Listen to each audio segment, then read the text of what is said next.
it's all about the clap back. Get your boss whacked, premier's funeral on Snapchat. You now tuned into the bag. I'm just pulling up, I don't know what this money been doing to me. I just been buying foreign cars and blowing bands on jewelry. And I'm pulling up with that chop. What's good, y'all? Fisk Vegas, the hardest force of sports. Go ahead, hit that like button and subscribe to the Fisk unit while you at it. Y'all know what time it is. If you ain't with it, you best get with it. Now let's rock. Listen, major, epic changes in my power rankings. Alright, now I've had Kansas City pretty much number 1 all season. I changed that. I made Kansas City number 2. The Pittsburgh Steelers are the best team in football. Alright, that defense is legit. Ben Roethlisberger's back, and they got the run game with James Conner to boot. The Steelers are legit. Alright, they're the best team. They're going to get Deontay Johnson back next week to go with Chase Claypool. They got Eric Ebron at tight end, James Conner. That offensive line still looks as solid as it ever looked. And Big Ben gets better every week. The defense already speaks for itself, man. Minka Fitzpatrick, Joe Hayden, Bud Dupree, TJ Watt, all them studs out there. The defense speaks for itself, man. Pittsburgh, best team in the league. Next team is going to be Kansas City. There's something wrong with this Kansas City Chiefs team. I can't quite put my finger on it, but there's something off about Kansas City. And I feel like when they play worthy competition, it'll rear its ugly head.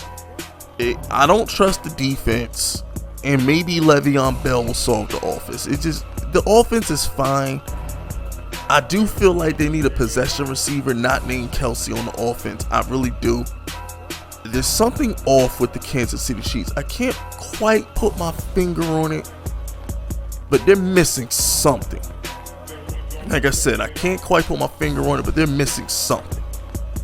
Alright, they look good, but I feel like the offense is kind of erratic a little bit. You know, it didn't look too sharp versus Las Vegas. It didn't look sharp last night versus Buffalo. It looks slightly erratic. It looks like it's good that you can run the ball. I'm actually probably going to have a video later this week on Patrick Mahomes learning how to manage games better, learning how to utilize the run game.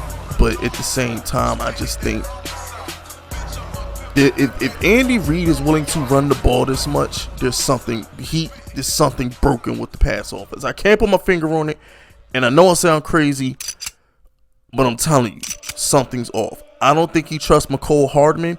Sammy Watkins isn't there. I think Andy Reid only trusts Tyreek Hill and Travis Kelce, and I think that's holding back the passing game. That's just me. But moving on to the New England Patriots, I'm keeping the New England Patriots in my top 5. I just think that they got hit with the virus. They couldn't practice. Cam couldn't practice a week before that, because remember, Cam got hit with the virus a week before everybody else did. Because remember, Cam had to miss the Kansas City game. So I just think that the Patriots haven't had enough practice time. They look out of sync. When do you see young quarterbacks beat a Bill Belichick defense the way Drew Lock did? It just doesn't happen. So the Patriots to get back right, they're going to practice. They'll make a move before the deadline. Patriots will be fine. They get a wide receiver. Patriots will be fine. I'm not giving up on them. When push comes to shove, come January, the Patriots will be there. So I'm not going to overreact and kick them out my top 10. It's the same thing with Buffalo. I never put Buffalo on my top 10. And look at them now. 2 straight losses. This is why you don't overreact, people. Also, Seattle had a bye week. Russell Wilson, hands down, unanimous MVP. Nobody's even coming close to getting that MVP from Russell Wilson. He's the best quarterback in the league right now, in my opinion. Got to keep Seattle 4th. I still have faith that Pete Carroll would get the defense together. I really feel like Pete Carroll, there's too much talent on Seattle's defense for them to stink this bad. It's not a situation like the Cowboys where there's just no hope. That secondary is just garbage. There's no talent in the Cowboys secondary. There's no fixing that. But the Seattle secondary just has too much talent on it to give up this many points. Bobby Wagner's too good to let teams run on him like this. Like, I'm sorry. There's just too much talent on Seattle for the defense to be this bad all year. You can't tell me they're going to suck this bad all year. Tennessee is just a throwback, man. Tennessee is this old school football. Run the ball down your throat. Punch you in the mouth. Quarterback made plays when he got to. Defense gets stops when they got to. Now, the Tennessee defense hasn't been that good. I need to see more out of the Tennessee defense. I will admit that. The Tennessee defense looks shaky versus Deshaun Watson. I need to see more. But, we'll see, man. We'll see. Tennessee plays the Steelers. We're going to see what they about. All right, Tennessee got some tough games coming up. We're going to see what Tennessee about. I do trust Mike Vrabel. He's a great coach, man. Mike Vrabel's a great coach. Derrick Henry, probably the best running back in the league, either him or Kamara. A.J. Brown is a stud. He's been back for 2 weeks balling. And statistically, Ryan Tannehill's been a top 3 quarterback in the league the past year. I feel like throwing up out my mouth saying it, but statistically, you got to give Ryan Tannehill his due, man. Guy's a stud. He got away from Adam Gase.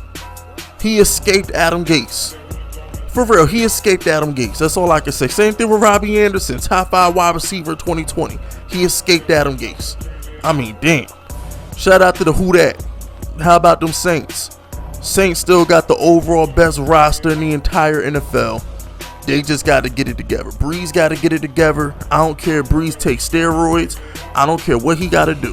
Whatever Drew Brees got to do to add another 20 yards to his deep ball, he needs to do it. Because the only thing wrong with the Saints is Drew Brees. That's the only flaw. The Saints are damn near flawless. They just have to find a way to get Drew Brees to push that ball downfield. Michael Thomas comes back next week. Well, this week, I should say. They're off their bye. Michael Thomas comes back. I expect the Saints to be round in the form. I expect the Saints to crack my top 5 very soon. Baltimore, the pass offense is horrendous. They're not going to be able to make a living running the ball all season long when they play against the Pittsburghs and the Tennessees and the better teams in the NFL. You saw what happened when they played against Kansas City. Baltimore's defense is fine. The run game is fine. The passing game is atrocious. They got to fix the passing game. Not going to blame it all on Lamar. He does need receivers. Green Bay, I dropped y'all all the way to 8 because y'all trash. I'm sorry. Green Bay, I'm so sick and tired of Aaron Rodgers losing big games. He don't win big games, bro. Aaron Rodgers stay losing in big. Y'all talk about Peyton Manning. Because I try and call Peyton Manning the GOAT every chance I get. And y'all laugh at me for calling Peyton Manning the GOAT. Y'all thought Peyton Manning. At least Peyton Manning won regular season matchups. At least Peyton Manning won all the big regular season games. Aaron Rodgers can't even do that. He can't win the big one in the regular season, and then he gets smoked in the playoffs. Nah, Aaron. I said it all year. I don't believe him. I said it all year. I need to see the Green Bay do it in the playoffs. But now I'm just like, they're not going to do it in the playoffs. They're going to run into a good team in the playoffs and get smoked like they always do. Rams, whatever. I'm not giving up on the Rams. I thought this team could win 10 to 12 games. They're on pace to do that. I wish they would have got that win in Buffalo, but whatever. Aaron Donald's the best defensive player on the planet. They'll be fine. McGough, McVay, Cooper Kupp, they'll be fine. I ain't worried about them. Shout out to the Bears, still hanging in there. Bears got lucky versus Carolina. Matt Nagy is going to be the death of this team. Matt Nagy is one of the worst coaches in the league. I don't give a damn what anybody says. Him throwing the ball instead of running out the clock. The Carolina Panthers could have got the ball back with like 30 seconds or something of that nature. Instead of milking the clock for every second you can get, this guy Matt Nagy throws an incomplete slant to Allen Robinson. The guy, even though Teddy Bridgewater ended up throwing a pick on the first play, he got the ball back. He literally got the ball back with like damn near 2 minutes to go, with a chance to tie the game. All because Matt Nagy don't know how to manage the clock. He did the same thing versus the Buccaneers. Versus the Buccaneers, all he had to do was run the ball. He's throwing sideline back shoulder fades to Allen Robinson. He gave Brady 90 seconds to move down to get in field goal range. Matt Nagy's going to be the death of the Bears. But I ain't got nothing else to say. That's my power rankings. I can't wait to see what y'all think. That's it. That's all. Subscribe to the unit if you rockin' with me. My name is Fisk Vegas, and I approve this message.